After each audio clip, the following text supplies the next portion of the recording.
speed cutting mic. It's October 22nd, 1992, Museum of Jewish Heritage Video History Project. My name is Naomi Rappaport, and I am speaking with Zygmunt Litwok.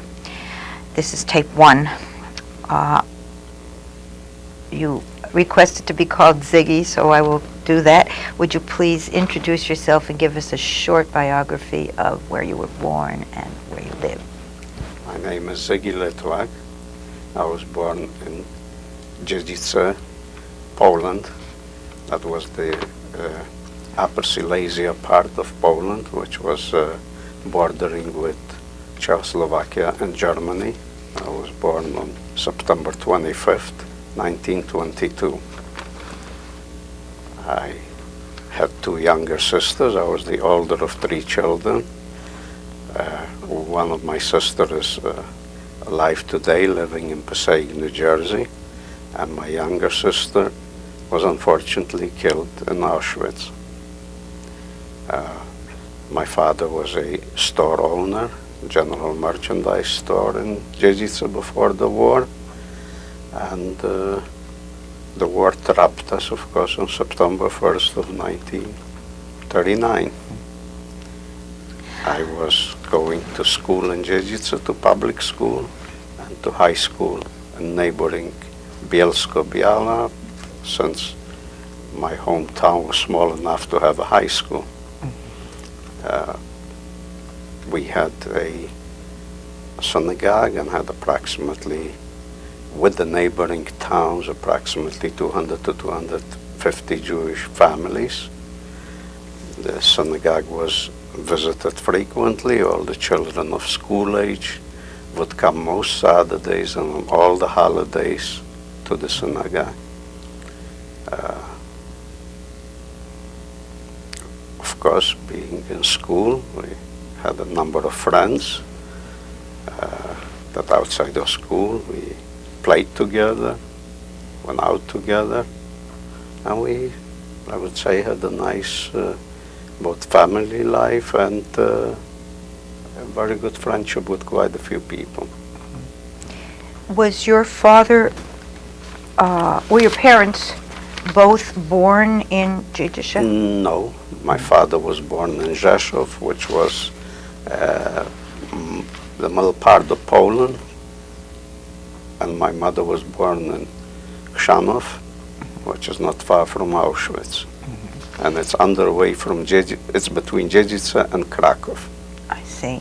And do you happen to know how they met and married? My father had a brother in Dziedzice who also was a store owner, and for some time, I would say a few years after the First World War, he joined my uncle and worked with him in the store. And being that he lived in Dziedzice and my mother at that time lived in Dziedzice, they got acquainted, and that's how they got married. How large a city was Dziedzice, or was it considered a city? It was not considered a city. It was just like a township in New Jersey, I would say. I see. What do you remember visually of your home? Well, my parents and us, of course, the children, had one apartment in Dziedzice, but within 5 minutes of walking distance lived my grandmother and an uncle of mine. They had another apartment there, and I would say that most of the time, whether it was holidays or whether it was Friday night or Saturday during the day, it was the greatest pleasure for my grandmother that we all came and spent the evenings, the meals, and the time together with her. How large was the apartment that your parents, did they own it or did they rent it? No, that was rental. rented There were, at that time, if you lived in a house, it would be a rental. The apartment was not big. It was an enlarged room with a small eating area, a kitchen, and It was a little bit like of an attic that we would call today, that we could put our things in storage there. Once we started to grow up, it was divided so that the room was actually became 2 rooms, and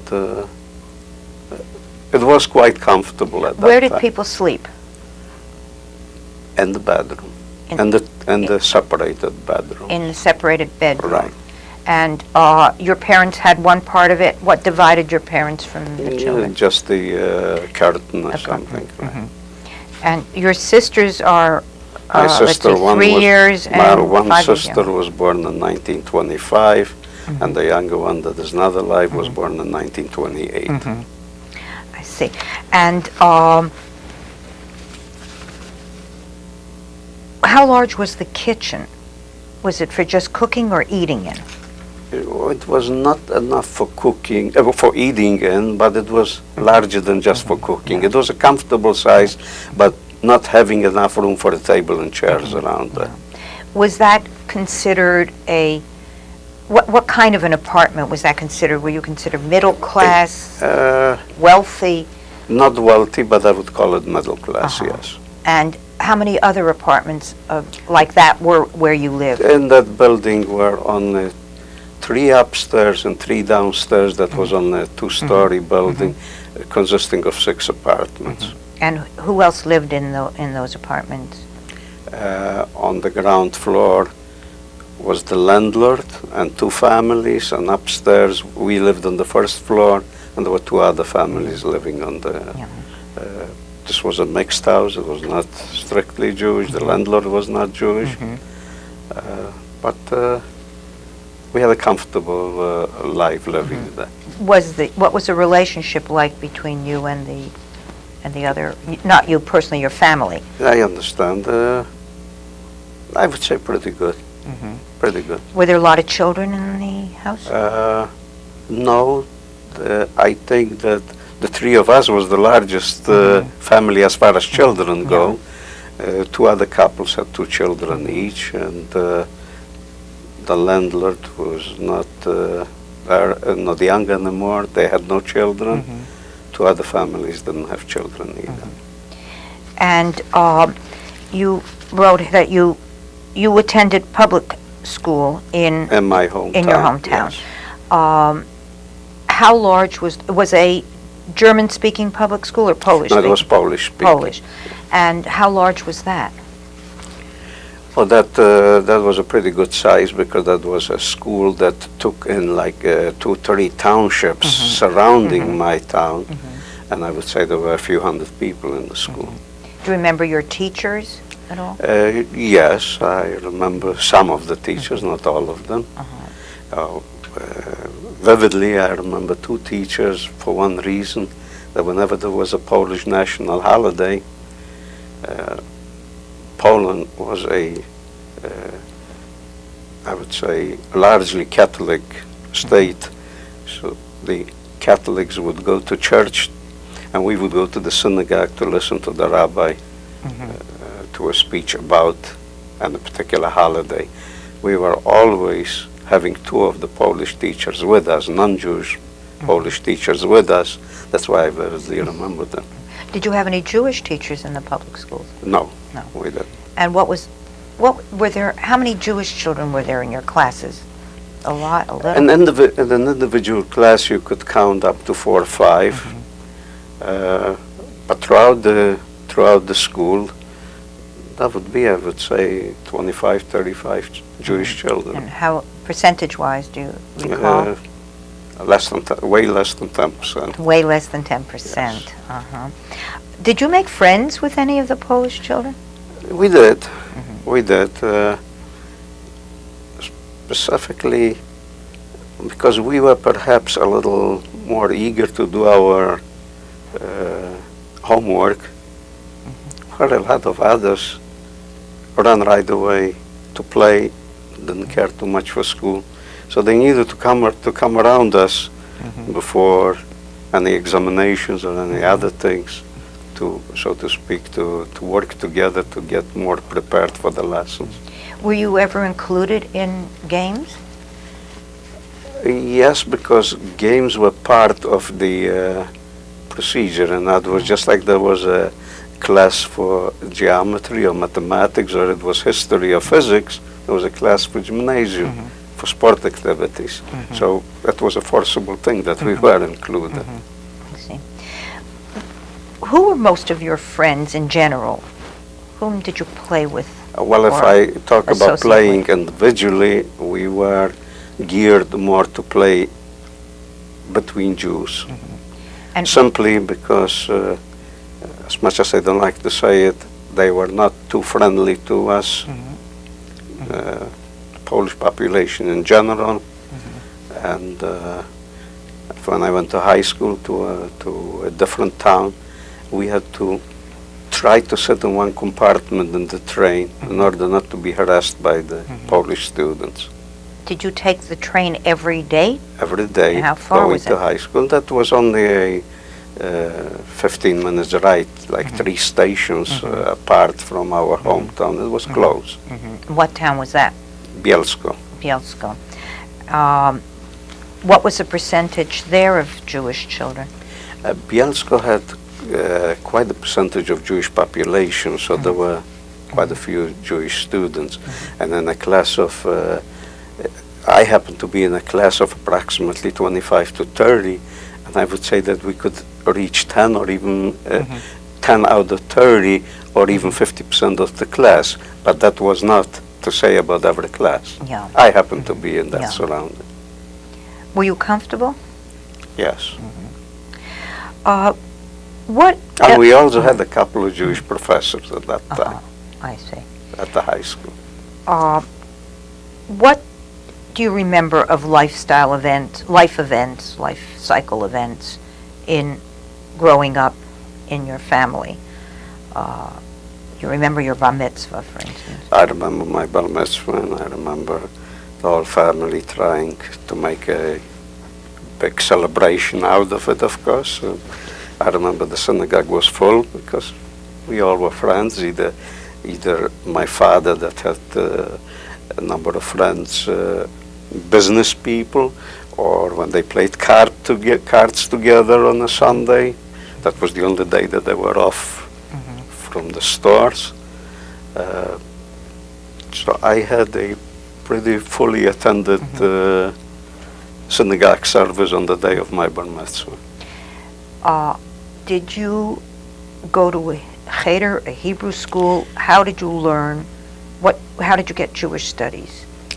We had a teacher that was coming from Bielsko, and he would come every afternoon, and we would go to cheder for like an hour a day during the week after our public school, of course. He would teach us the first portion, let's say, every week from the Torah reading. In fact, every like other or third week, there were 2, 3 Jews that liked to hear what's happening to the young people, and we would go to their houses on Shabbat, after services, of course, and read and interpret the little bit that we learned. It wasn't too much from the Torah, and one of them was a grocery owner. So after reading and after he was satisfied with what we told him, he would take us to the store just to hand us a piece of candy. That was a big event. But that was taking place every week, every month. What about your sisters? Did they have any Jewish schooling? Less than I, because it wasn't a cheder. It was whatever was privately arranged. I see. So they had a tutor as well. My younger sister was young, of course. She didn't have as much. My older sister had some. Do you remember any other kind of life events, weddings, funerals, etc., as you were growing up? As I was growing up, I only remember one funeral, and that was the funeral of my grandmother. We had, in the time that I remember, no weddings that I attended. The only thing that I do remember is funeral of my grandmother, which was towards the end of 1938. She was sick. She was sick for a number of years before that already. She had two children living in New York, a son and a daughter, and she made a request if they can, they should come. That's her last. That's her last wish, to see the children before she died. She was aware of it that she will die. An aunt of mine who lived in New York came in the summer of 1938. Spent time with us. In fact, I noticed you had a picture, and I had a picture. Could you show it to us? Sure, sir. Just hold it under you, and in front of you, and he'll bring the camera in.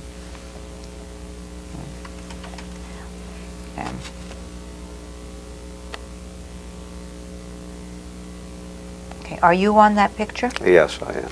Can you point us out? Point yourself out. The only young boy in the picture. Yeah. And they're my two sisters. And my aunt, who is sitting to the right of my grandmother, is the one that came from the United States to see her. You also, since you have some pictures, could you show us the picture of yourself and your parents? Yes, I don't remember how old I was, but it must have been between 1 and 2 years.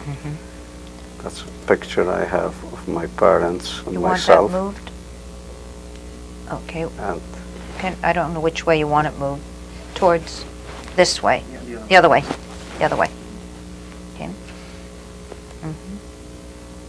And that's your mother and those father? two pictures are thanks to the fact that my aunt lived in the United States, that those two pictures were preserved. And that was taken where? This one? This was taken in Jezice. In Jezice. Thank you. What kind of store did your father have? General merchant materials, shoes, clothing, a little bit of everything. And did your mother work in the store too? My mother helped out a little bit. She was a housewife with 3 children. Yeah. She also was busy at home. Yeah.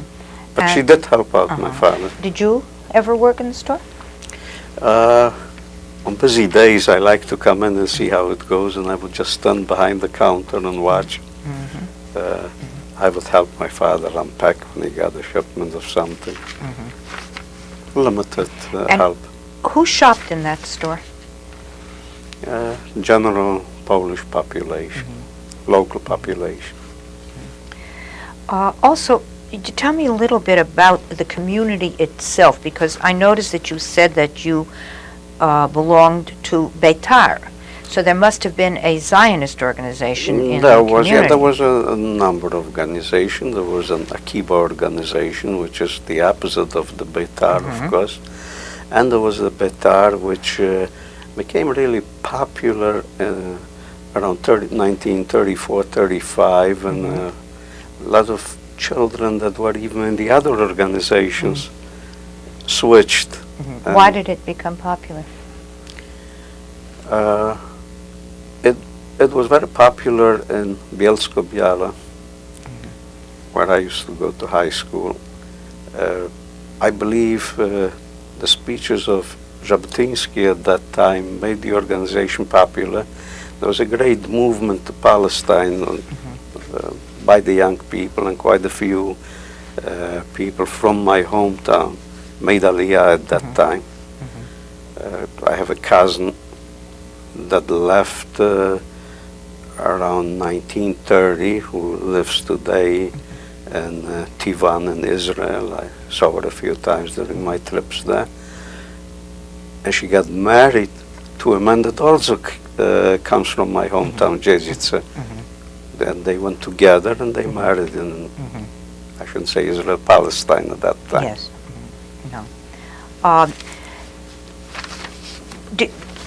Were your friendships developed in Beitar? Did you spend a lot of time with them? We spent quite a bit of time, but that would be not strictly on Beitar basis. It was more social. It was social and organization. How did it fit in with synagogue life? And had absolutely no bearing. In the synagogue, people were walking with a pushka during the holiday in order to collect some money. So So one organization had a few kids doing it for them, the other a few kids doing for the other, but everything was in harmony, and there was no, I should say, we would go out with whoever we would go out, not looking at the party affiliation. I just wanted to ask a little bit about foods in your home and holidays. Well, my grandmother knew that for Friday night she needs, if not gefilte fish, some chopped liver, or she had to make some good chicken soup and have a traditional Yiddish meal. Some tzimmus, some There was a kosher butcher? there was a kosher butcher, and the house was strictly kosher. We were not Orthodox Jewish. My father had a store, and he had to be in the store on Saturday also. However, he managed as much as he could to go out, and if he had someone in the store, to go occasionally for the Saturday services. But the food in the house was strictly kosher. And holidays? Holidays, the same thing, and as I said before, holidays was, my grandmother wouldn't let us have it separate. It had to be in her house. Did your father work on the holidays? He tried not to as much as he could when he had help and he could leave them in the store. See. But he was, after the services in the store, that was unavoidable. What language was spoken at home? Polish. Polish. Polish and quite a bit of German, because Poland became a country after 1918. Prior to that, that was German. Until I was approximately 3 years old, I only spoke German. First when I went to school, and after approximately being 3 years old, that's when I started in Polish, the Polish language. But Polish was spoken in the house. Your grandparents spoke Polish or German? I only met my grandmother. That was My which grandmother? The one I'm referring to that lived in Dziedzice. Yeah, that was your That mother's was my mother's mother. My father's parents lived in Rzeszów, Poland. I met them both on a couple of occasions, but they passed away before the war, before the Second World War. And this grandmother spoke Polish? Both of them Both spoke of them, I Polish. see. And my other grandfather spoke Polish, but him, as I say, in my lifetime, I saw him twice or three times. What happened when the war broke out? Where were you In at the Dziedzice, time? the Germans were very close to us, and they overran our territory within a few days. The war broke out on a Friday. We were, myself, my younger sister, my aunt and uncle that lived with my grandmother, we were evacuated, and we just tried to escape the Germans, and we were just running away. Evacuated by whom? By the Polish authorities at that time. We didn't get far. We went as far as Chrzanów, which was only less than a half hour by train from our hometown, and the Germans overran us. My parents and my sister were in a different train, and they got as far as to my father's hometown, Rzeszów. Now, how did it happen that they were on one train and you were on another? My sister got sick, and she had to be separated. She could not be with us together. I don't remember what the sickness was, but she was not supposed to.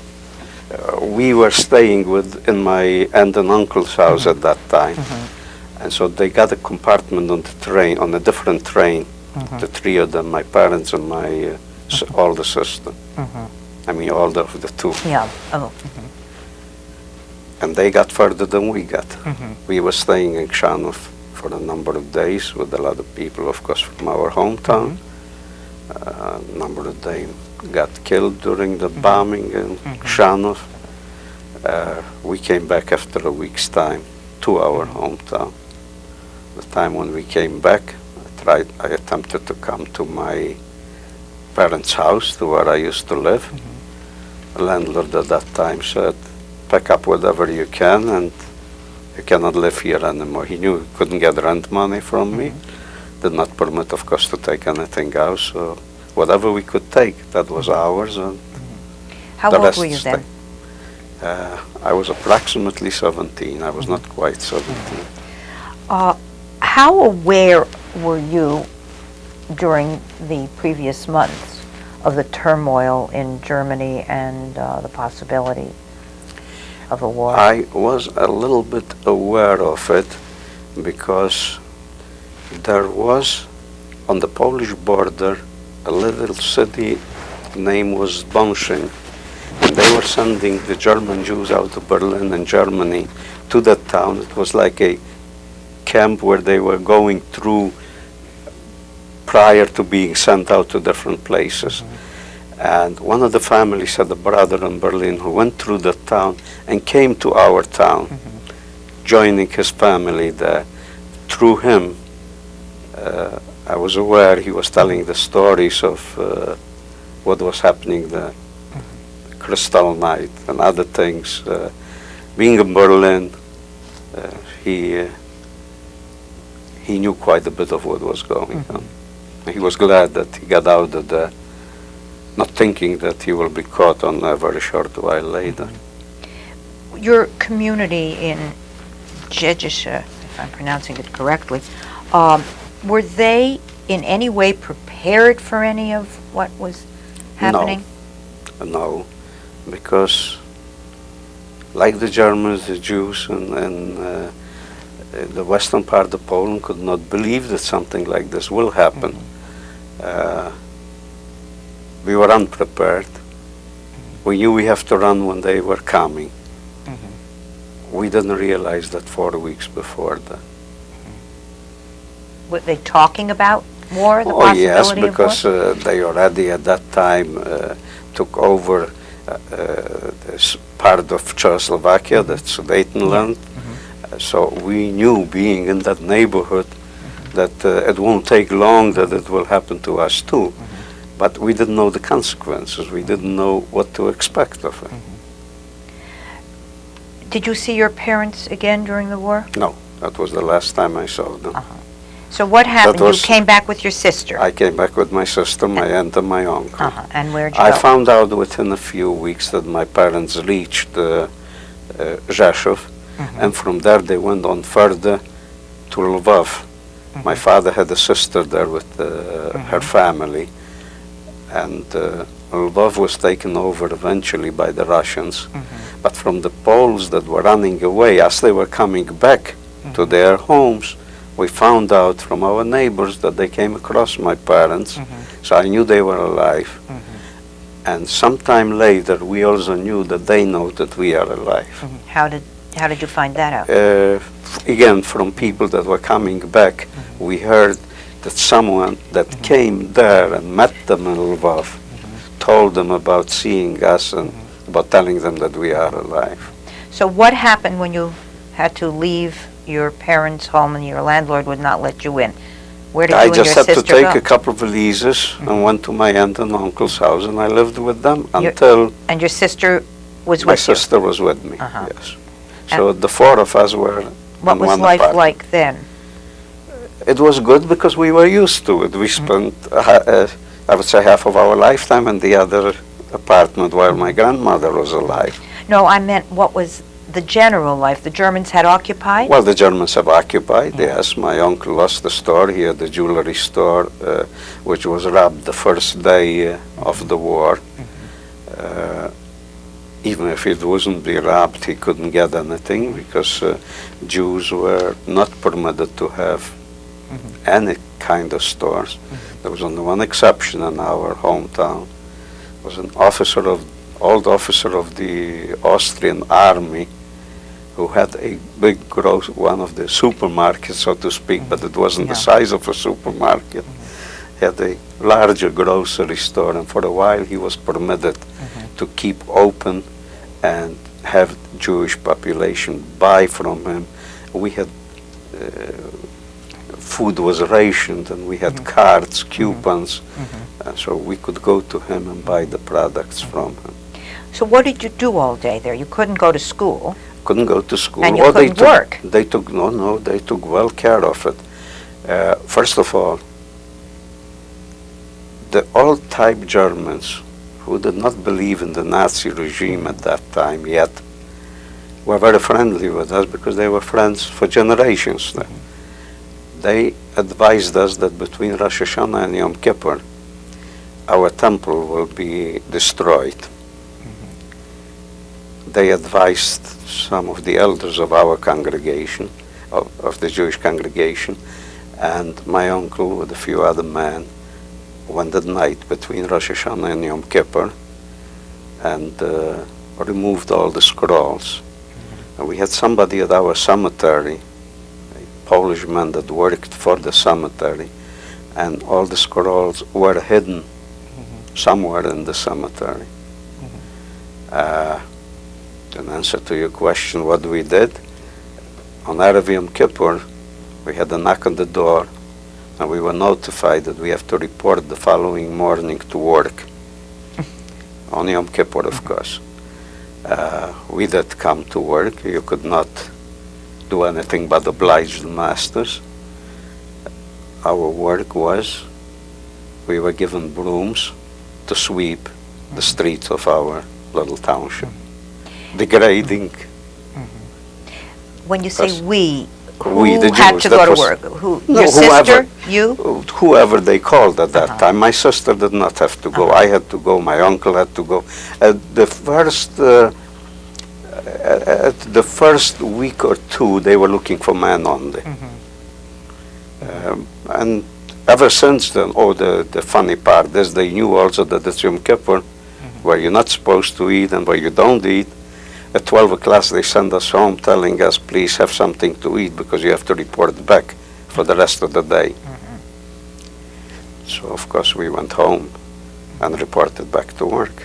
And how many days did you sweep the street? That was no more than 2 days because that was basically a show for the Polish population. The streets were not that dirty that they needed cleaning, but they did it just to show that they are good friends of the Jews.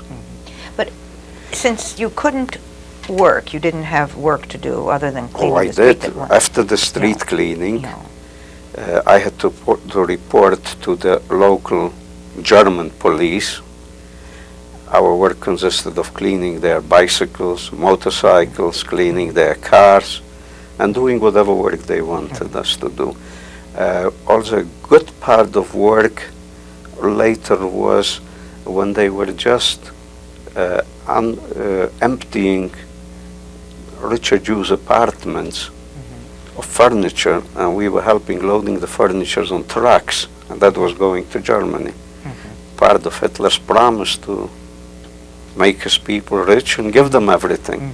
So he robbed the Jews and robbed their furniture and whatever else he could, and that was sent anywhere to Germany.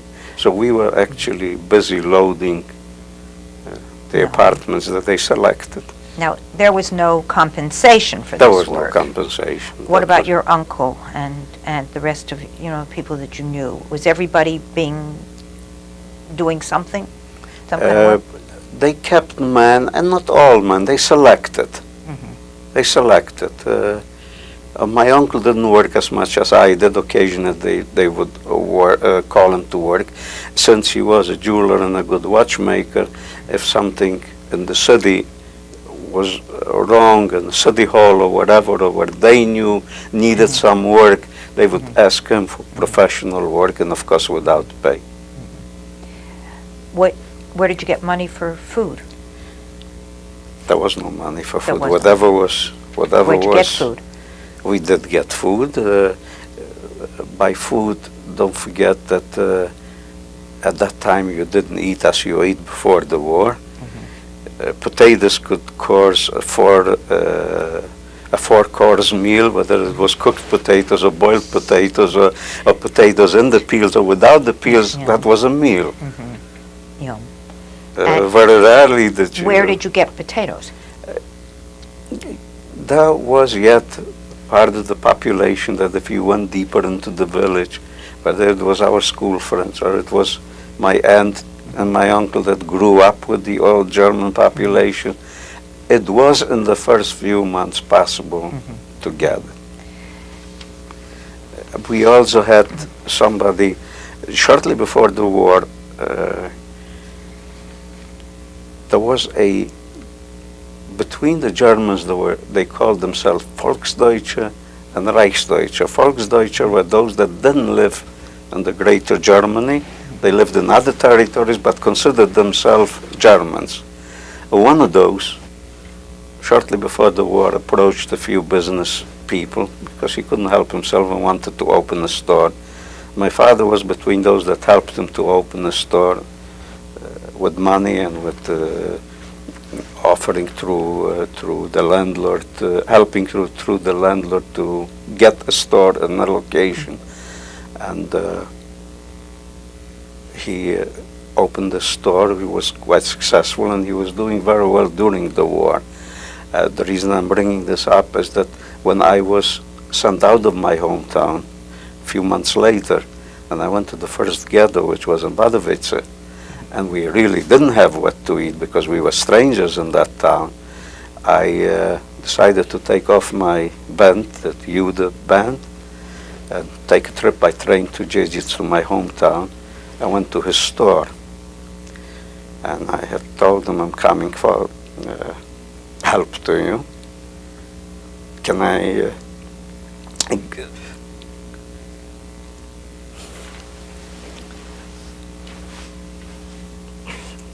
guess I asked him for food. He was very helpful. He told me, I can't forget you or refuse you because your father was one of those that helped me to get where I am today. So he gave me food cards, and he also gave me some food with me. He was afraid to give me food that I shouldn't be stopped. But son of the homeowner where my aunt and uncle used to live helped me to get the food to the train. And on the train I took it up myself and I went back to Wadowice with it. However, I can't overlook the fact that as I approached the station in Jezice to go back to Wadowice, I was approached by my school friends from a year before, and I was told, you know, you're a Jew. We went to school together, but we don't want to see you again here. If your life is dear to you, don't ever show up again. Did you ever go back to Jezice? I never did. I guess I took their advice. But this German, this Volksdeutsche, did you ever have any contact with him again? No. I only saw him once at that time. He was helpful. I also went to a bakery where I was going with the boys to school together, and they gave me maybe 5 or 6 pound bread that I was afraid to carry, but when you're hungry, you're not afraid, you carry and you try to get by with it. Did you get by? I did bring it home. Nobody believed it, but you brought it home. It worked out. Home was where at that point? Home was Wadowice, a ghetto in Wadowice that was not a strict ghetto. It was a, we were taken from our hometown, and it was a little hotel by a railroad station in Wadowice. A few families that were taken at that time from Jezice occupied that hotel practically. The only other people that were there were the hotel owners. It was not a hotel anymore, they just lived there. I came there in, I think it was July sometimes of 1940. Yeah, here it is, July 1940. Right, Yeah. and I was in there in that ghetto until April the 30th of 1941. I remember the date because it coincides. I was taken to my first camp on July 30th, 1941, And I was on April 30th, 1941, and I was liberated on April 29th, 1945. So my camp time is basically exactly 4 full years. Who was in this hotel ghetto with you? Families from Jezice. There were So 4 your or 5 aunt and other uncle were Oh, with my you? aunt and uncle. We had And your one. sister? We had one room and kitchen there, and my sister. Yeah. The 4 of us, and the other rooms were divided by other. Every family had one room and a little bit of a kitchen there. Was it a work camp of any, a work No, ghetto? but we did go to work. It was not a forced, let me rephrase it. They took us to work. We had to report every day. Our work was, they bombed the synagogue, and we were clearing the brick and setting the brick up for future use of whatever. Again, I think Hitler knew that to kill the Jew, he has to kill them by ruining the synagogue first. So you were together about 9 months. And we were together from approximately July of 1940 in that ghetto until April That's about of 9 months. 41, yes. And what stands out in your mind most about that particular ghetto? Well, the ghetto was actually the few families that we were. All the rest were living wherever they lived before. It was a very nice Jewish town, leaning more towards Orthodoxy. There you see Jews with beards, and there you saw learning houses. And being that I was there a short time, I just made a lot of friends, and I must say that we were accepted there with open arms, and they took us in to their families as much as it was possible after the working time, evenings, weekends, or whatever. And we did meet a lot of people. My uncle happened to run in to a man who studied with him together in public school in Krzanów when he was a youngster. And we made other friends, so I would say that it was a much better time for us in the few months in Wadowice than it was in our own hometown, because there were only a few Jews left there. All the others ran away before the Germans came in. So we were only a small group that were in Jezice for as long as we were there. Were the Germans pretty, what was the German response to this Wadowice? Were they Volksdeutschen?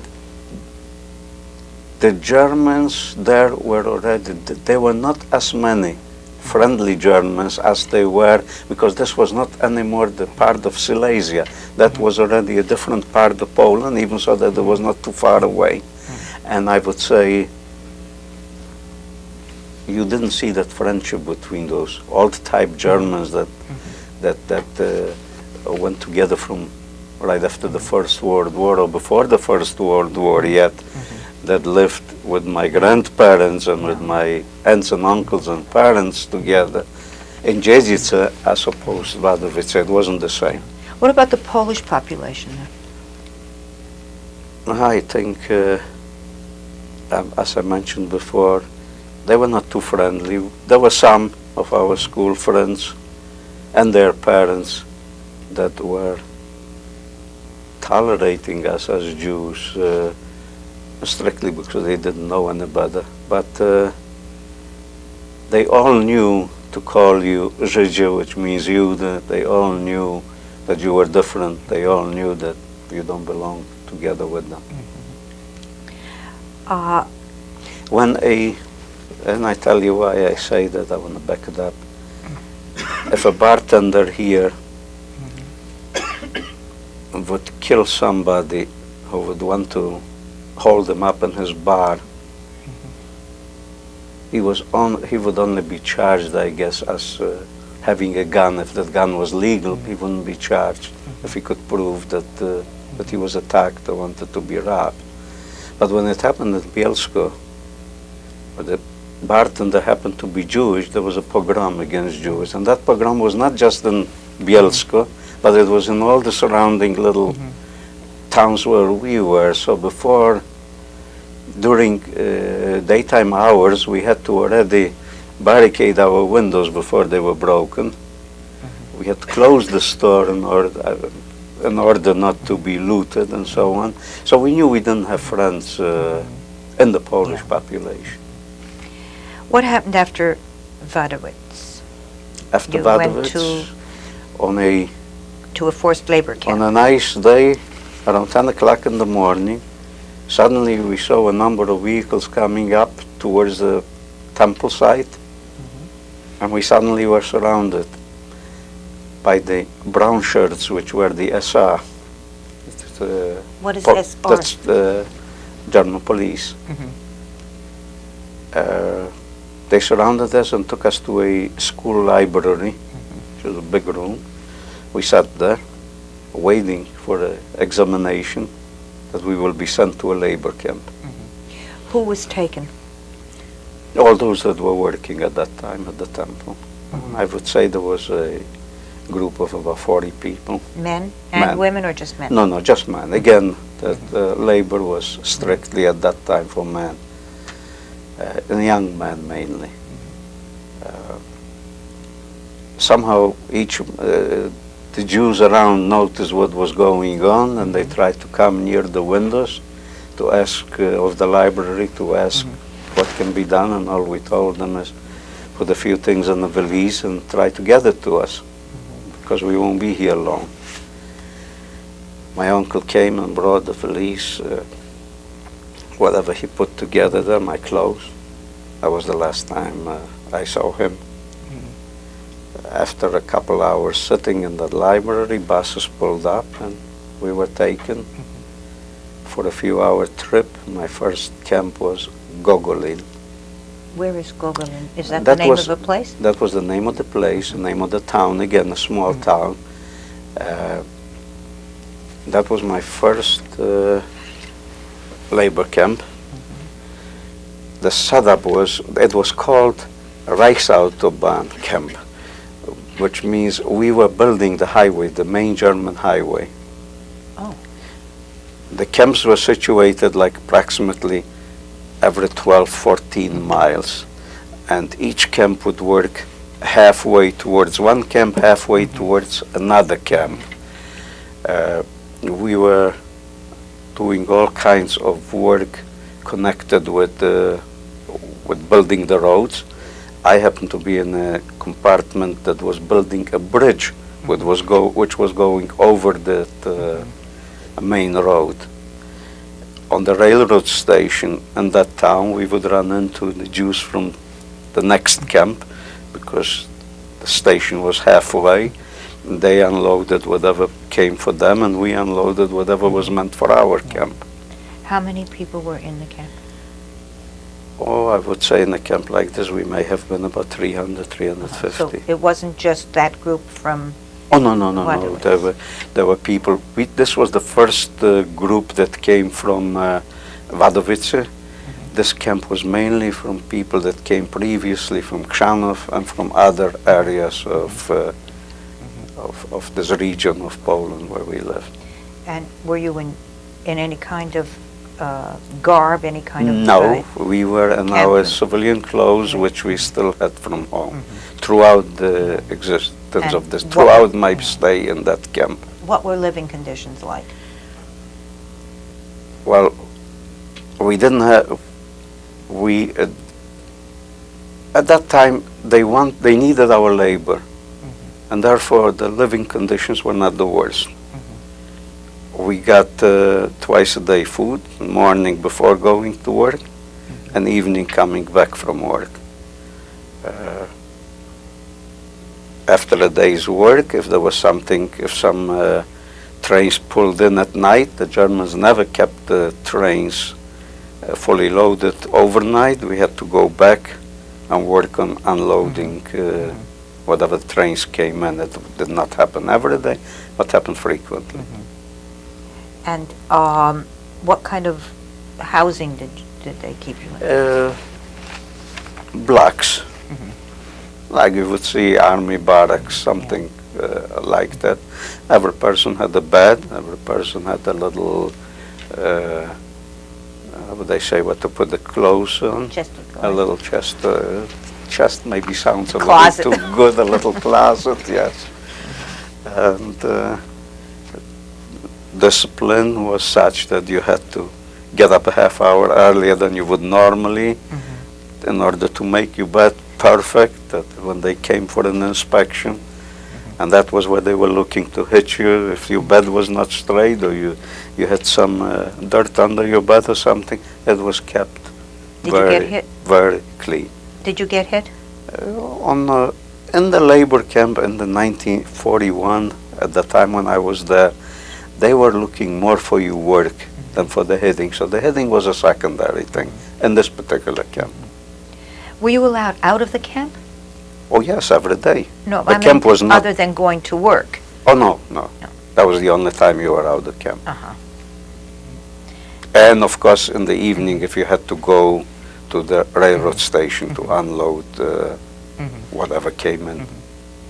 What was the relationship between the so-called forced laborers? Very friendly. We all came from the same hometown. Whoever was from another town, we quickly made friends with them, because at the place of work, we were not going by the town where we came from, but we were mixed. We were permitted to write one letter or a postcard each month home. We were allowed to receive one letter or a postcard once a month. Did And you? Yes, I did. From where? From Padovitz yet. From my aunt and uncle. From your aunt and uncle. I And my see. sister. I see. So, did you hear from your parents at all Oh, at no, this no. time? In camp, I lost all the connection. I only knew whatever my aunt and uncle would let me I know. see. And did they have a contact with them? In Vadovitz, no more that they knew that they are alive, but they didn't. As I later found out, of course, from my parents happened to be lucky in one respect, that they were sent out from Lemberg to Russia, and they were sent out because, knowing that we are home, they registered with the local authorities that they want to go back. And the local authorities, being Russian at the time, felt that they are not safe material to be with them, and therefore they transported them out to Siberia, some parts of Siberia, and that's how they remained alive, and they stayed alive during the war. And let's see. Gogolin, you went to... Gogolin I stayed to until I think January of 1942. Yeah. At the end of 1941, we heard that they are sending people out to the eastern part of Poland to special work. What was the special work? When they started the war with Russia, and they started to get deeper into Russia, their communication, railroad communication, was poor, because the width of the railroad tracks was different in Russia than it was in Poland. So they sent the Jewish boys there from different camps to those bordering towns to work on the railroad tracks to either widen or narrow, whichever was necessary, in order to have a continuous flow of the same railroad tracks. And that was Now that was Grossmassel? now I was at that time selected from the camp Gogolin to go to Grossmasselwitz, because Grossmasselwitz was the camp from where people were sent to the eastern part of Poland. Okay. We're going to have to take a break here while the tape gets Sure. changed. We'll start at Grossmasselwitz again. Sure. Okay.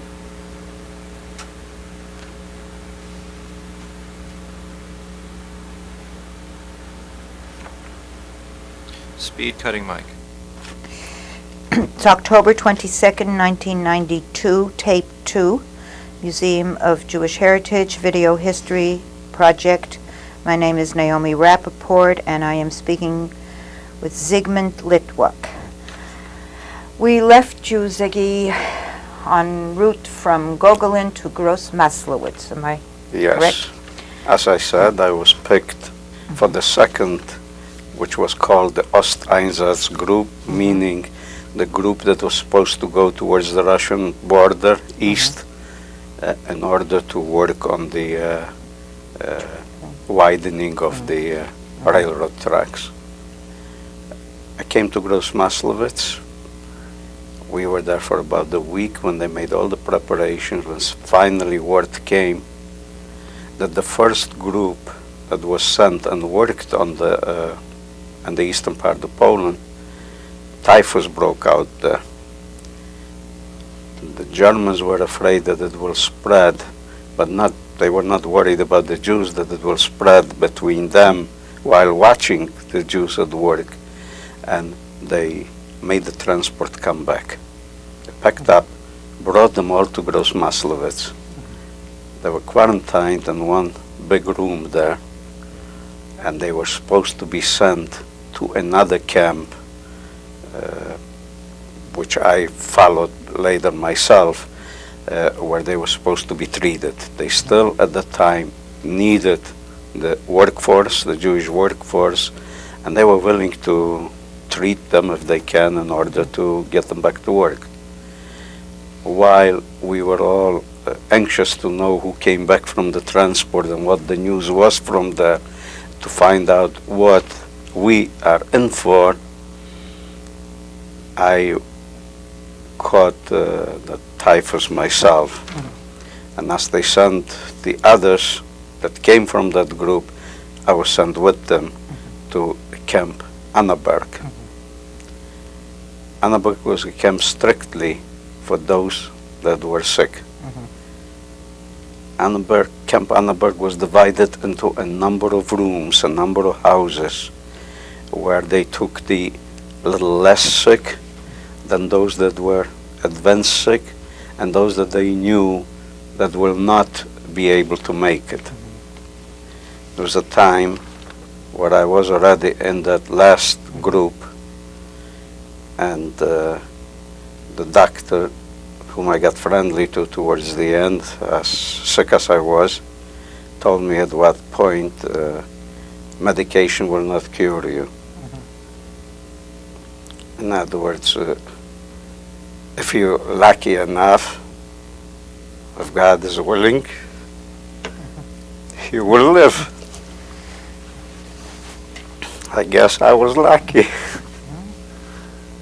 You were there for 4 months? I was there for 4 months, and I of course got better. I was sent to another camp, which was Brandy. By the way, where is Annaberg? That's in the lower part of Silesia. It's in Germany. It's in Germany. It's in Germany. And I was sent to Brandy. And where's Brandy? Also in the same general area, was in the area of, the bigger town was Gleiwitz, surrounding it. This was like a camp where you came and you were sent to other camps. It was not a camp where you would stay for a long time. So what do people Brandy. do while they're waiting? They would send them to work, but it wouldn't be work like factory work to go every day and to have the same group going. They would send out systematically people wherever they were needed to surrounding facilities wherever they got requests. And it was cheap labor. Of Were course, you they strong enough to do work at that after a time? while, yes. After a while, yes. Don't forget that even then I was a young man still, and by the time I came to camp altogether, physically I was strong. I was a soccer player. I was all around, I would say, involved in every possible sport, so I enjoyed pretty good physical Yeah, well, actually, health. you were very young then. Oh, sure, of course. We're talking about 1942 at this 1942, so you were point, 20 when I years was 20 years old. And for the first time that I was really sick was in Annaberg, where I got sick in Grossmaslowitz, and I went to Annaberg, and after a while I recuperated. When you were sent out, or others were sent out, did you have any contact with the local population?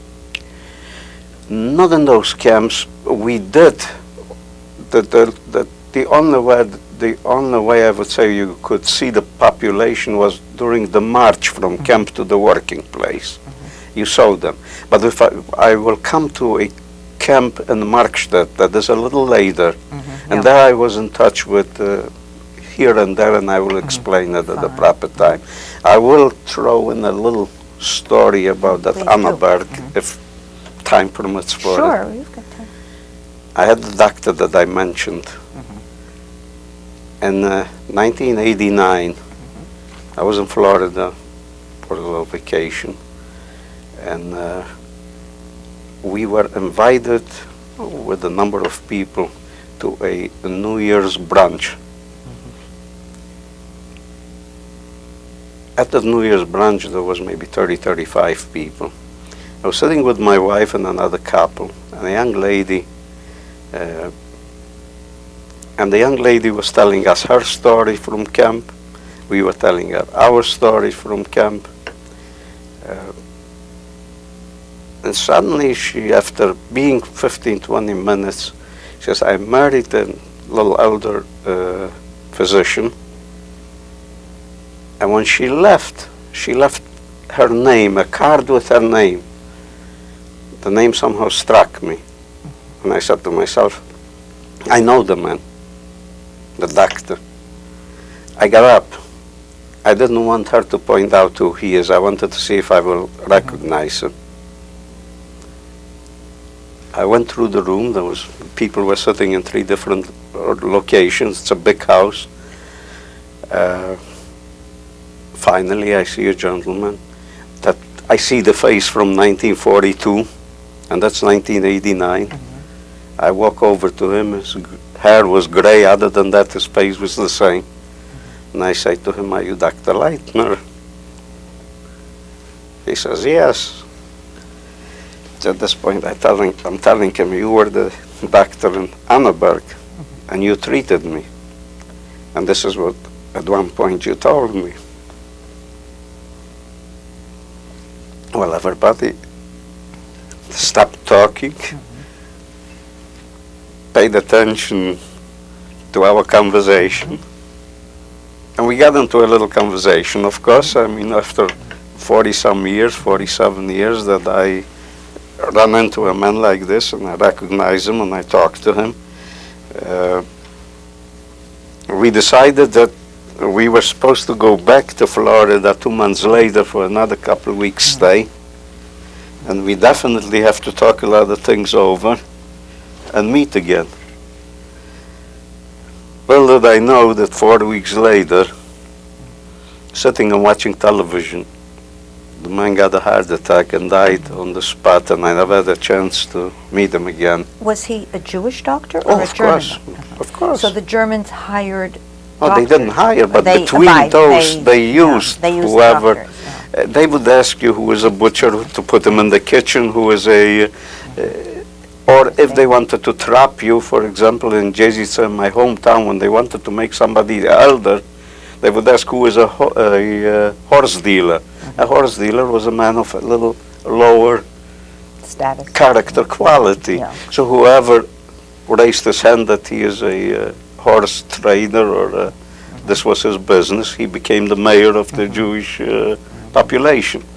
It was the same story. A doctor would sometimes make it just in the as a doctor, or as an assistant, or as a helper, or whatever. But this was a doctor from before the war. He was, I would say, at least 10 years older than me, or more than that. And That's interesting. it was an interesting episode. Yeah. But he obviously cured you in some Well, way. no, he agreed with what he said then. You were in God's hand. Yeah. So you stayed in Branda for only I stayed in few Branda for a short time until they had the first opening to send me out to another labor camp, which was Ludwigsdorf. Ludwigsdorf, and that's Where? Ludwigsdorf, that's in Germany. I don't remember near what larger town it is, but those were, I was between the group that was building that camp. This camp, people in that camp were working in ammunition factories. And they worked, it was like 3 different races in that camp. One group came home yellow from the powder that they were working on. Another group came back from work and they were red, completely, face, hands, everything. And still another group From what? from the work on those powders, ammunition yeah. powder for the Ammunition powder, factory. And another group was green. I was in a group, like I said, building that camp, and when we were through building, our mission was accomplished, so to speak, and I wasn't too long in that camp when I was sent to Markstedt. Yeah. And you spent a Markstedt year was there. a camp that had a few thousand people, strictly Jewish camp. Few thousand people. There were groups that worked very hard. There were groups that worked, the Krupp factories were there, I see. and we worked for them. And of course the Krupp worker paid the government for it. Of course we didn't get the money, but the Germans were paid for it by the Krupp organization. And there were some that had light work to do during the day. I was lucky, and again it was an incident. I don't know if I have that much time to tell you about it. Don't worry about it. I was selected to a group that worked for German engineers, as assistants to German engineers. When I was in my first camp, Gogolin, there was a neighboring camp in Sakrau. I met with the people, and one of them told me, I can't, in some camps were restrictions where you could send 1 letter or 1 postcard per month. In some camps you couldn't. In this particular camp, they had Sakrau, they had difficulty sending the mail out. He says, I have an opportunity to get home. He didn't tell me how and what, but his family had a chance to get him out of camp if he could only manage to have communication with his family.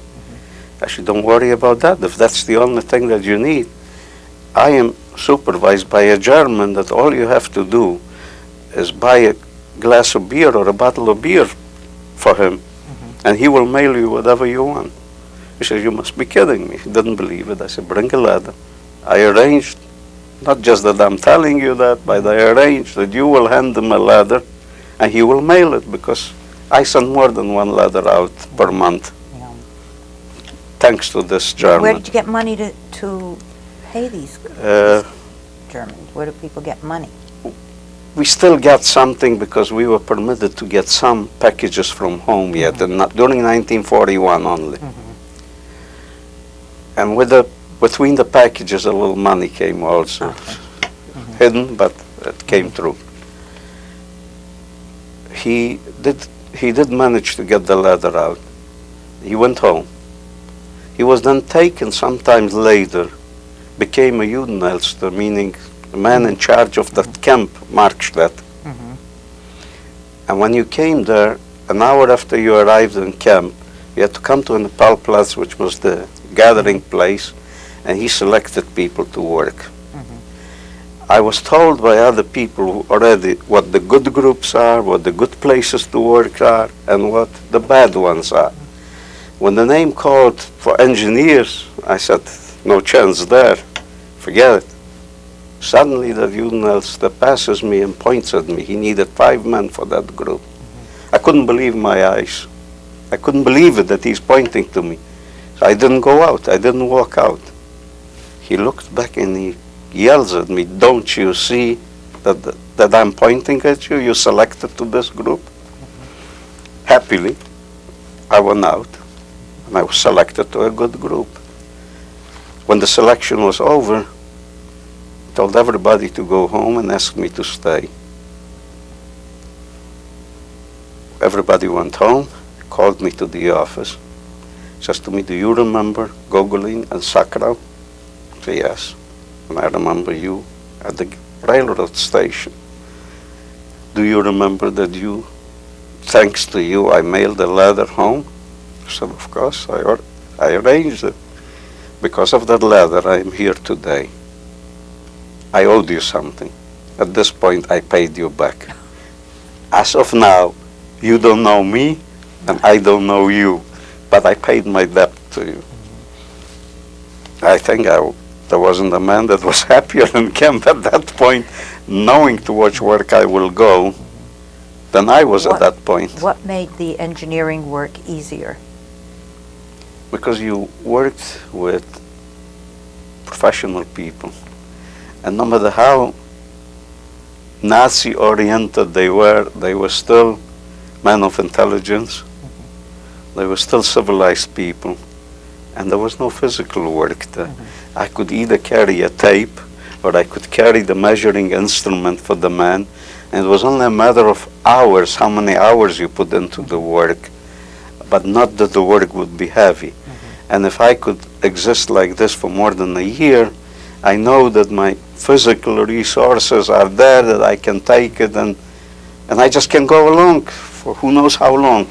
This was the camp where you said you had contact with the local population? Or Yes. Now, the engineers were taken to different places in the town, and we would have a German with us, but we were walking through towns, and the contact wasn't so much contact as there were lots of people of Polish, Czechoslovak origin, old-timers.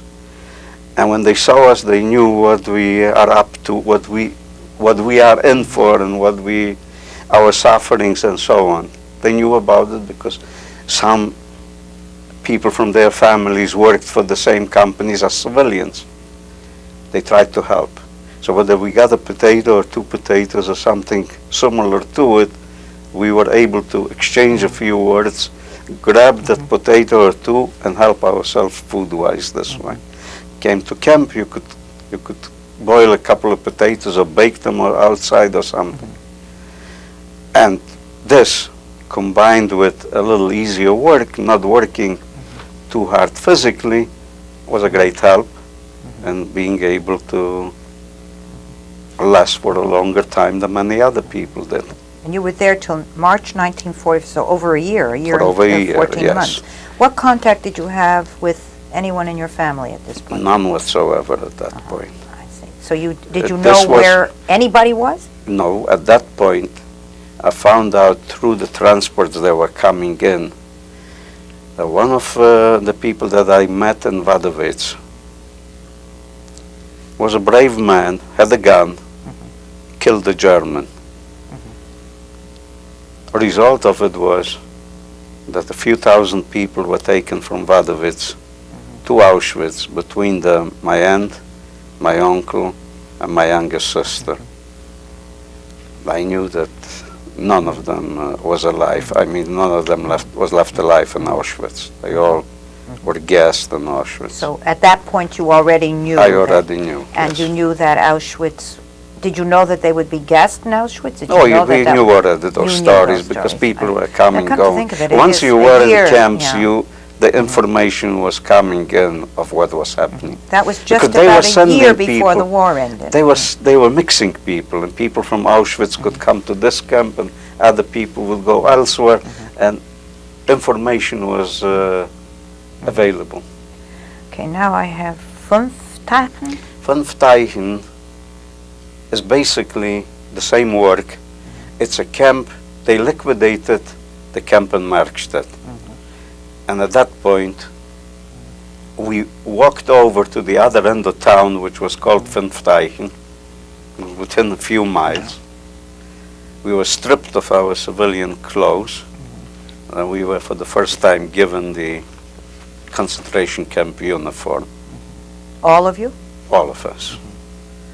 We were also told that from that day on, we don't exist by name, we are numbers only. They call us by the number, and we will only exist as long as they feel having us around. And at any time that they don't feel having us around, we will be liquidated. And who was Those the were person who those told were you? the local Gestapo and the people that were in charge of the camp, and there were a lot of Germans in charge of each individual block. I see. Very few Jews at that time, because this was the beginning of the Jews in this concentration camp. So very few Jews were in power. Outside of a group that went out to work, would still have a Jewish, like foreman, Yeah, you were there. capo. You were there about 9 months. I was there, Yeah, yes. 9 months. So that at that point you were in a uniform. In in a call it what you will. striped Yeah. uniform, yes. At that time also, for the first time, we had to shave our heads. And beside the frequent cutting of the hair completely, you have a strip in the center of your head, a 2 centimeter wide strip that had to be shaved no less than once a week, and if your growth was a little stronger, it had to be shaved twice a week to make it much more difficult to escape if somebody was lucky Who enough. did the shaving? Jewish barbers. Whether And the he work- was a barber or not, if he ripped a piece of your head with the skin, with the hair, that so be it. Yeah. Were these the Jews, or they were fellow prisoners? Fellow prisoners, Were they were they- forced to do I it. know, but were they in any way sympathetic? They themselves probably had. But they themselves went to work. They were with us together in one room, in one block. They didn't do it to do harm one another. They were forced to do it. What was the relationship between all these men? What kind of environment was it? Every man tried to see that the hard working day should be over, should be able to come to the room, be able to take a shower, which was not always available, be able to clean up and have a little bit of soup that they were handing out, and talk a few words with the other to compare notes with one each other. I don't think that you could have a more harmonious group of people together. Where starting out, you didn't know the man that was laying in next bed next to you or above you or below you, and yet you became so close, closer than family. Was there much anger or bickering amongst people? The anger was at the work that they had to do. The anger was at directed at the Germans. The anger was directed at the war. This was the time, like, for healing the wounds in the evening where we were together. To see, will we get up? Will we be strong enough to get up and start the day like we did today? Will tomorrow be the same as it was yesterday? Will we live to see the day that we might get out of that?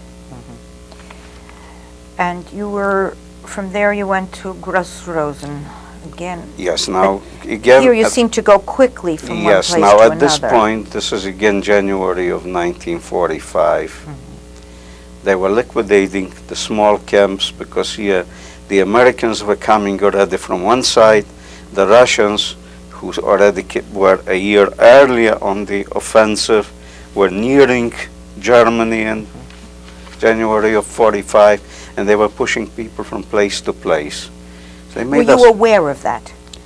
we were here and there. When I worked for the engineers, I was one of the lucky ones that my first duty in the morning was to clean his room and put a fire in the oven where he was to come in order for him to come into a warm room. But there was a newspaper on his desk, and when I was brave enough to look a little bit into the newspaper, I read the headlines. And many times what you saw were maps with pins in them. And you were seeing that the pins are coming closer and closer and circling Germany. It was not anymore this where Germany had all of Europe, so to say, but somehow the points were narrowing. This was the good news. This was which we fed other people with that knowledge, whoever was able to read a newspaper. Here and there, when somebody could be in touch with the population on their way to work, or be in touch with some people for whom they worked, civilians, the civilians would also, if they were not 100% German Nazis, they would share the information. So we were more or less aware of it, that it's coming towards an end. And I see that this is the point where you were moved from camp to camp in a cattle train. At this point, yes. At the first one, it was walking from the march from Pfenfteichen to Gross-Rosen. Every few concentration camps had one central concentration camp. The closest camp to us was Gross-Rosen, which was the central concentration camps for a certain territory. We were sent there to be moved out of Pfenfteichen. It was January, it was snow, ice, freezing weather. There was no food at that time during the march, during the day. Food was given once. What was food? A little, what was supposed to be soup, which was a little bit more than water, but less than any soup. Occasionally, they gave bread, but this wasn't the regular bread. It was other lime, a combination. Just, it should sound that it was bread.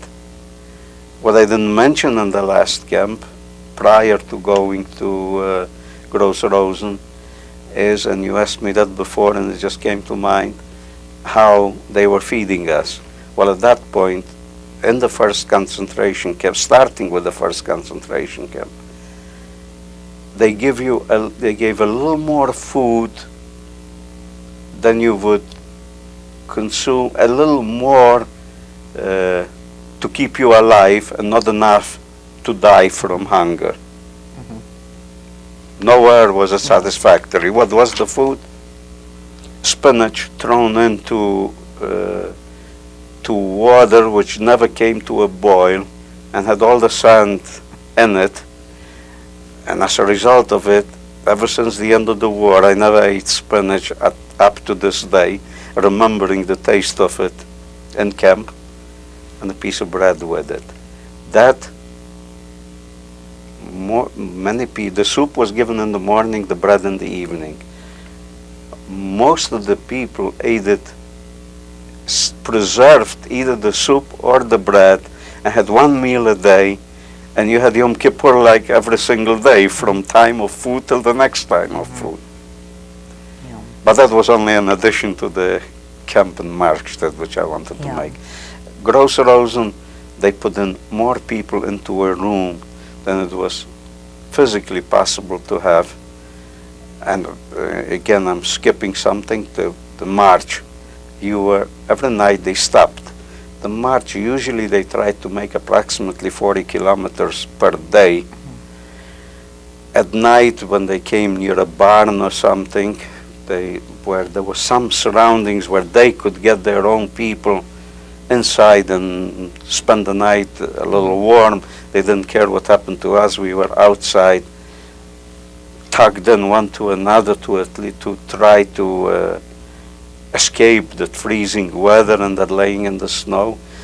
And if you already were lucky enough to live through the night, you just got up and looked around you.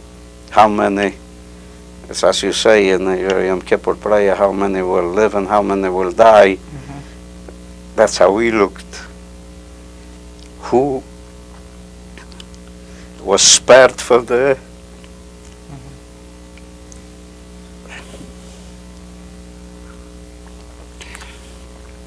who was spared for the next day, and who did die.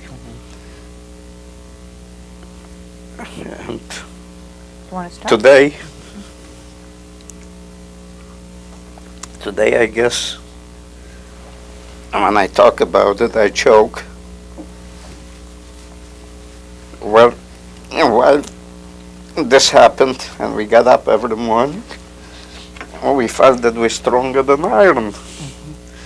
That nothing can help us, and that nothing can hurt us, nothing can happen to us. Of course, the temperatures, the snow, the surroundings took away lots of our close friends, camp friends, of course. And our group was smaller and smaller, and that was their point, while walking, to lose as many people as possible, so that the occupation armies, if they ever come, they shouldn't have too many people left alive.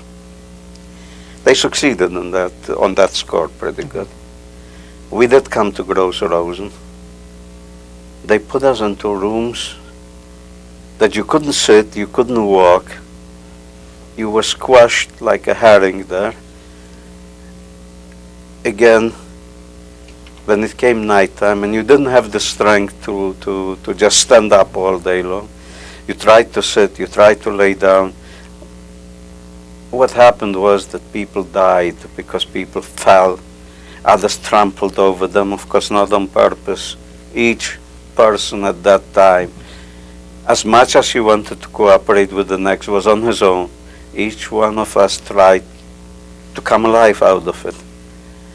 Willing and unwilling, those that were a little stronger had to somehow make elbow room or other room, step on somebody, and again, who stayed alive, and many people died for simply because they put too many in one room.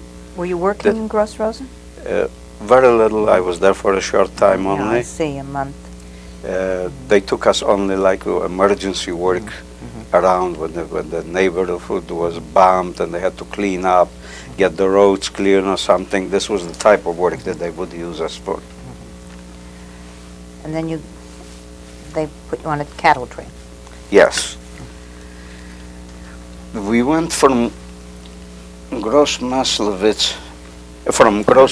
I'm sorry, to Dachau. Having all this number of camps, you get sometimes mixed Yeah, up. because in between you were in, was Buchenwald, Dachau too? Buchenwald, Flossenburg, and Dachau. Yeah. Those were my last four. That's my alma maters. We came to a point on the train where the Americans bombed the train. Now the position, because what they did is they were having ammunition moved together with us, like 2 trains of ammunition or whatever equipment there was, whether it was heavy equipment, light equipment, for the front. They mixed it, thinking that the Americans will not bomb the train, being that they saw the striped uniforms there. Well, above us were sitting the Germans that were watching over us. It so happened that the Americans flew very low, and they managed to kill off most of the Germans that were sitting above us. And of course a lot of people got killed in the individual wagons. If you would ask me how I was saved, I was selected to bring the planks over the train. And when we set the planks, we were permitted to stand under them. So it was just our luck that the guy, the German, the guard, got killed, and the plank and the guard saved us from getting the bullet. At one point, we came to a city of Vienna where the Zeiss photographic, German photographic factories are. And we suddenly found ourselves without escort. We didn't know what to do. First of all, we couldn't open the trains. We jumped from the train. We got out. There were woods not far from the railroad trains. We got into the woods. We tried to see if we can escape. We were free, basically. I would say that 95% of the Germans got killed, and the other 5% train was long enough that they couldn't take care of everybody. We watched. We came to the outskirts of the woods. A couple of guys went out, went to the town, evidently knocked on somebody's door, which we later heard what happened. And the people took them in and made believe that they're giving them food, that they're helping them. But they went to the next door neighbor and used the telephone and called the local police. And within minutes, we saw those escapees being in police cars and were taken who knows where. We saw that this is no answer to us. We can't escape, we can't do anything. Like fools, like sheep, we went back to the train, waiting for someone to come and take us over again. And sure enough, the Germans came back, loaded us back into the trains, and we continued our trip to Buchenwald. In Buchenwald, I was a short time only. That was very little work. That was from day-to-day bombings, and they ran more to shelters themselves, to protect themselves, than they cared about us. However, the guards were always around us. On the transports, you walked in fives. You always had somebody from each side with a gun next to you. And our thoughts were, when we talked between each other, will we ever live to see the day that we will not be surrounded by a German uniform and a gun? In Buchenwald, a few people knew that it's very close, and they spread the word. The Americans were very near the camp. We went under the block. The blocks were big, our living quarters. I was hiding under one block for 3 days and 3 nights. No food, no drink, cold, wet. It was April only, or end of March. I came out. I went to that black leader, who was a Polish guy. Told him what I did. Could you give me something to eat? Could you give me something to change my clothes? I was hoping that he will help. He says to me, you came out in the wrong time. I didn't know what he means. By the time he gave me something to eat, we are surrounded by the police and the camps. They take us out. And what we found out a little later, that 2 hours later the Americans walked in and liberated the camp. Had we been hiding for 2 more hours, I would have escaped Flossenburg and I would have escaped Dachau. I would have been liberated in Buchenwald. 2 months earlier. And here 2 months meant more than 4 years, the previous 4 years. Every day was a day of judgment. This was not, how did you spend this week? Every hour was an hour of judgment, an hour that you didn't know what to expect and what will happen. So from Buchenwald, they took us to Flossenburg. The Americans were too close, so they ran towards the Russian front, towards Czechoslovakia. Flossenburg was a very tough camp. Again, I was there on a very short period. It all happened during the month of April at that point. They didn't even have enough personnel, so they had dogs, and the dogs were watching and pushing a mass of people towards the Appellplatz, or towards once a day for food. So a few Germans, having the dogs with them, managed a tremendous amount of people. At one point, suddenly we didn't see the Germans. Rumors had it that the Russians were approximately 2 miles from the camp. The Germans disappeared overnight. In fact, the white flag went on there the following day, and we thought that we are out of danger, that we liberated. The Russians decided not to take the camp. And they stayed the 2 miles until the Germans came and took us again away. And that was the last march, which was, at that march, they were told to walk the people but kill as many as possible on the way. People were weak at that point. No food, no sleeping facilities, Still only no men. cleaning facilities. Only men. Oh, we were always men. Women were separate. The only time that I was with women in camp was in Gogolin, up till Markstedt, and the women's position was strictly in the kitchen. They had separate quarters for women, but in no concentration camp was I ever with women together. They kept it separate. On that march, they made you half walk, half run. This way, they forced people to fall because they were weak enough to not to be able to keep the pace of the walk that the Germans initiated. Every time somebody fell, he was pulled towards the edge of the road near the sewers, and they shot him there. If they didn't have enough that fell, they called you. One of the few times that I again had a lucky start, I guess watching over me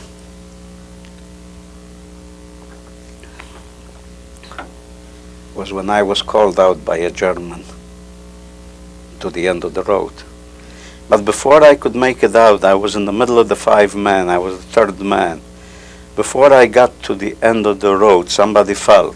Their orders were that they had to shoot and kill whoever falls first. He had to direct his attention to the man who was on the ground at that point. He looked away from me. I ran as much as I could to not to be in the same group of 5 that I was when he pointed at me. Well, by the time he killed him, another 2 men fell, and he never managed to see me again somehow, and I was lucky enough to continue the walk until I made it to Buchenwald, to Dachau. Wow. Dachau was only a few days stay. There the American army came, and an inhuman situation there. Typhus broke out 2 days before the liberation, and it was rare that somebody could get it the second time. I was between the lucky ones to get it for the second time. Dachau was already a camp where we saw the difference in the orders that the American army received from us against Buchenwald. In Buchenwald, they permitted them to go out, go to the German houses, get food, get clothing, do whatever they want. Supposedly, they were not gentlemen when they did it, some of the people. They took more, perhaps, clothes than they wanted. I don't know what could be held against them, but whatever it was, we didn't have that freedom in Dachau. We could not go out. The American soldiers came. They threw practically everything that they had at us. When I say at us, I wasn't between them. I was laying on the floor already sick, not being able to get up again. But they gave food. They gave whatever they had, cigarettes. It was of course very good, but it was not good because people were not used to it. And because of that good food that they were given, a lot of people died.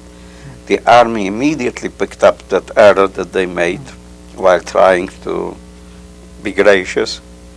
They stopped with the rations, but they brought in solid food that was permitted. The army doctors changed immediately the tactics and were helping out with regular foods that could help the people at the point they were. Coming to Dachau, what they found was so horrible, so gruesome.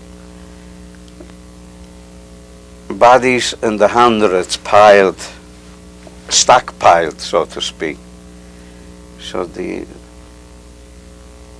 American soldiers didn't know how good to be and what to do. I myself was there for a few days, and I was taken to a little, which was called the sanatorium in St. Ottilien, not far from Munich.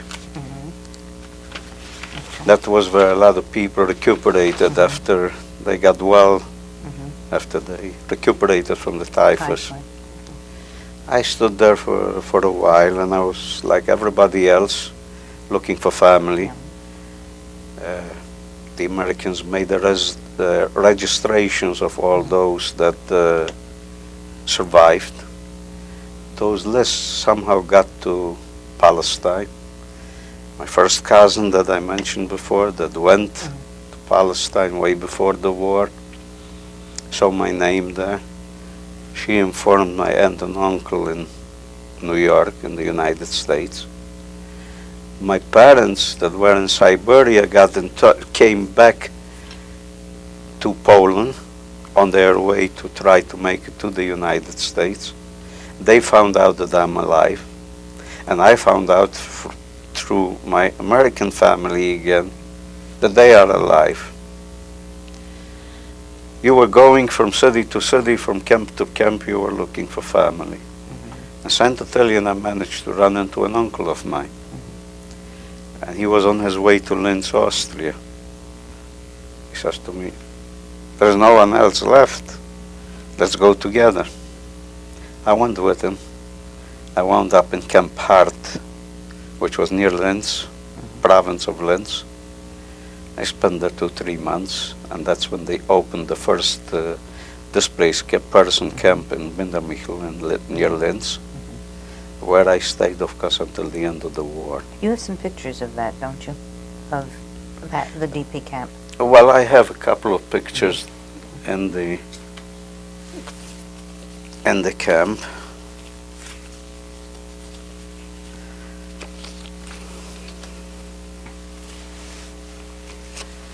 This is in Linz, Linz, Bindermichel, where I lived, like I said.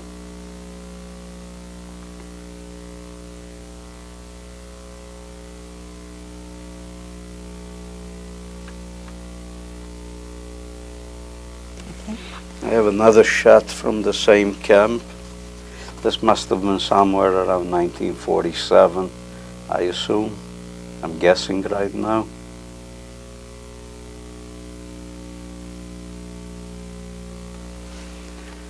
And in my travels I came to Salzburg, and in Salzburg, being with some friends, I saved another picture from that time. Outside of one, the rest is here in the United States. And You met your wife in... I you met were my in wife Hart in- or in... I met her in Hart. She then went to the hospital. She was taken to a hospital, was operated on. And I was approached for some reason by her sister. Her sister worked for the Americans at that time. She spoke English. And she did have some medications for her and some food that she got. I don't know why, but she picked me to go and visit her sister. Stars. Right. And I guess I was there, and after the first visit I made the second and third and You continued. indicated that you were a witness. Yes, in And 19... Could you tell us a little bit about that? Yes, in early 1947,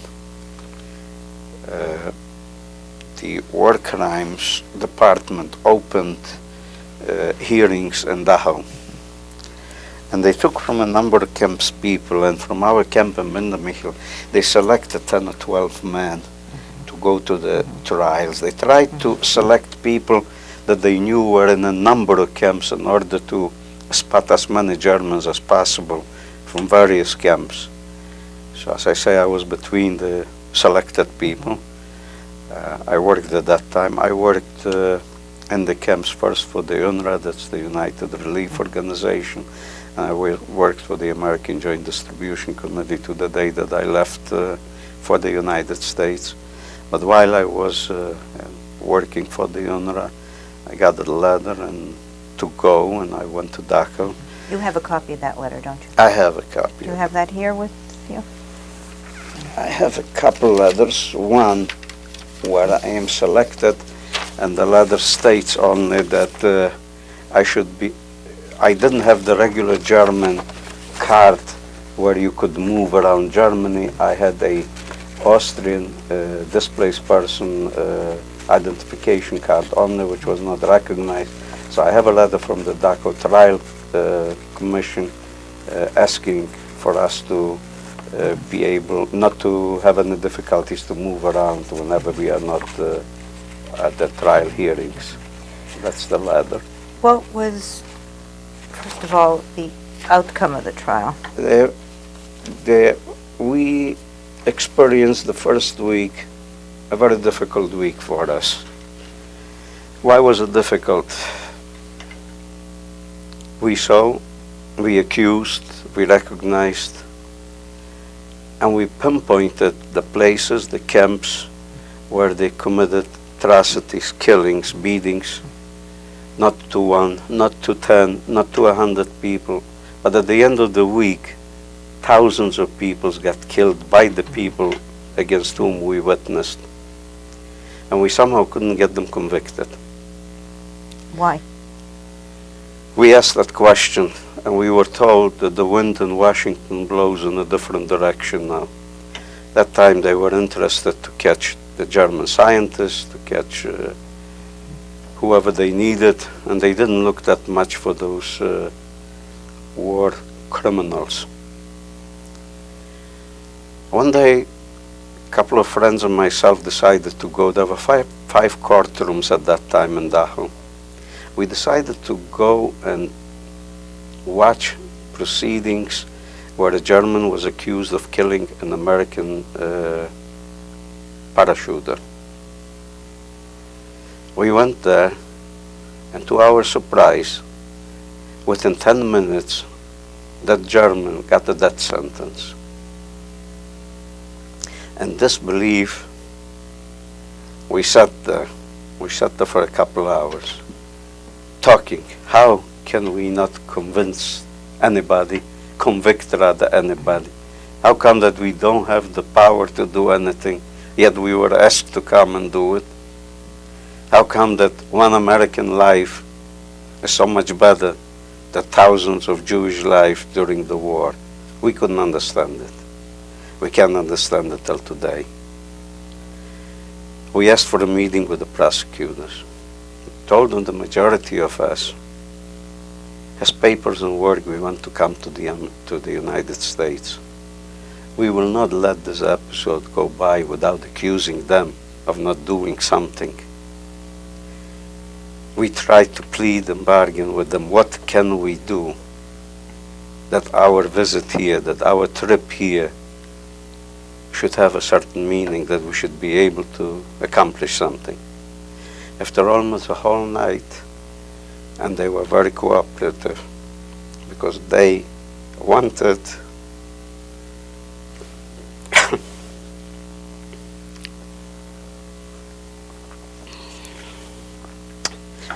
they wanted us to be successful.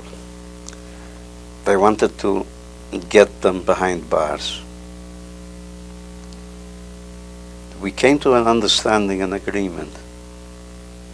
Don't look how to put them in jails in Germany, but let's bring the same people back on the stand, and let's just pinpoint any one of them to a camp that is now, meaning 1947, and that they were in camps that is now under Polish territory, and Poland got a good piece of East Germany at that time, which covered quite a few camps, or whoever we can pinpoint that it was connected with the Russian occupied territory. Let's just send them there. We knew at that point that the Poles and the Russians did justice to them. There was one good thing about them. By managing to do that and get them back on the stage, we managed to get quite a few of them to get transported back to Poland or back to Russia in order to face trials there. We knew that they won't get out of there. Our greatest satisfaction was that walking from our quarters daily through their quarters to the courthouses, we passed them, and we saw a number of Germans in that one remaining week with either their throats cut or their stomachs slit open. They committed suicide rather than be sent back to either Poland or to Russia. We've come to the end of this tape. Do you want to cut tape now?